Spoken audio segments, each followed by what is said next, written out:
श्री कृष्ण जन्मभूमि विवाद से जुड़ी याचिका पर सुनवाई करते हुए मथुरा के कोर्ट ने बड़ा आदेश दिया है। मथुरा के सिविल जज सीनियर डिवीजन की अदालत ने शाही ईदगाह के सर्वे का आदेश दिया है। जानकारी के अनुसार श्री कृष्ण जन्मभूमि शाही ईदगाह विवाद को लेकर हिंदू पक्ष की ओर से दायर अपील पर मथुरा के सिविल जज सीनियर डिवीजन की कोर्ट में सुनवाई हुई। सिविल जज सीनियर डिवीजन ने अपने आदेश में कहा कि सर्वे की रिपोर्ट 20 जनवरी तक कोर्ट को सौंपनी होगी। साथ ही सिविल कोर्ट ने मामले से जुड़ी सभी पक्षों को नोटिस भी जारी किया है।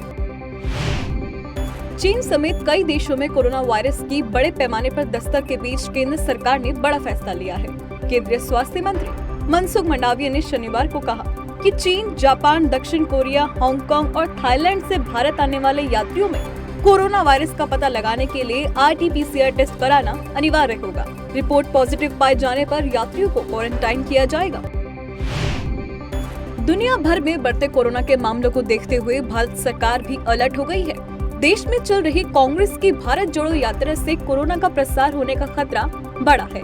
इसे लेकर केंद्रीय मंत्री अनुराग ठाकुर ने कहा कि अगर देश में कोविड का नया प्रसार होता है तो इसके लिए कांग्रेस के नेताओं को जिम्मेदार ठहराया जाएगा।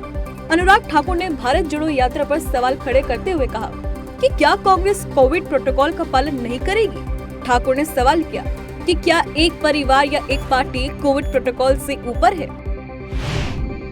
प्रधानमंत्री नरेंद्र मोदी ने श्री स्वामी नारायण गुरुकुल राजकोट संस्थान के 75वें अमृत महोत्सव को वीडियो कॉन्फ्रेंसिंग के जरिए संबोधित किया। इस दौरान उन्होंने कहा कि मुझे पूरा विश्वास है आने वाले वक्त में संस्थान का भविष्य और भी यशस्वी होगा। पीएम ने कहा कि गुरुकुल सदियों से समता, समानता और सेवा भाव की वाटिका की तरह रही है। साथ ही पीएम मोदी ने पिछली सरकारों पर निशाना साधते हुए कहा कि आजादी मिलने के बाद हमारी शिक्षा प्रणाली में भारत के गौरवशाली इतिहास को पुनर्जीवित करने की जिम्मेदारी थी, लेकिन तत्कालीन सरकारों ने इसे लेकर कोई कदम नहीं उठाया।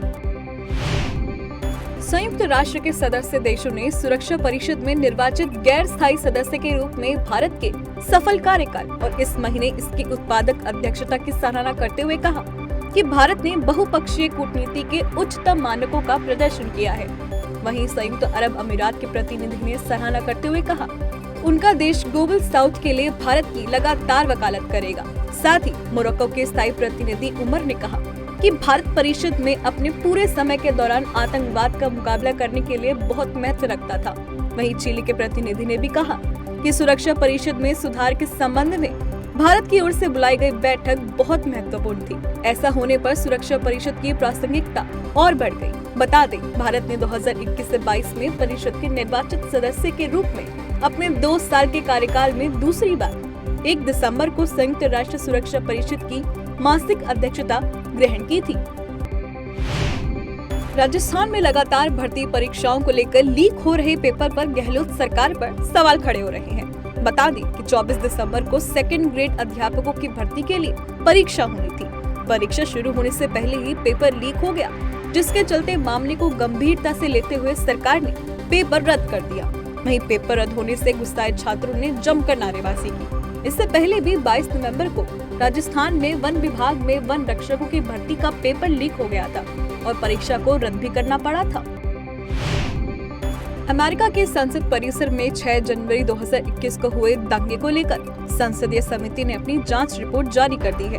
मिसिसिपी से सांसद बेनी थॉम्पसन की अध्यक्षता में 18 महीने तक चली अपनी जांच में संसदीय समिति ने 10 सुनवाई के दौरान 1000 गवाहों के साक्षात्कार और लाखों पेजों के दस्तावेजों से तैयार अपनी 814 पेज की फाइल रिपोर्ट पेश की है।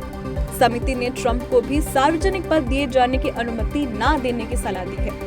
संसदीय समिति की जांच रिपोर्ट में कहा गया है कि 6 जनवरी को हुई हिंसा का कारण केवल एक व्यक्ति था, वो है ट्रंप, जिन्होंने लोकतंत्र को खतरे में डालने के साथ अमेरिकी सांसदों के जीवन को भी संकट में डाल दिया था।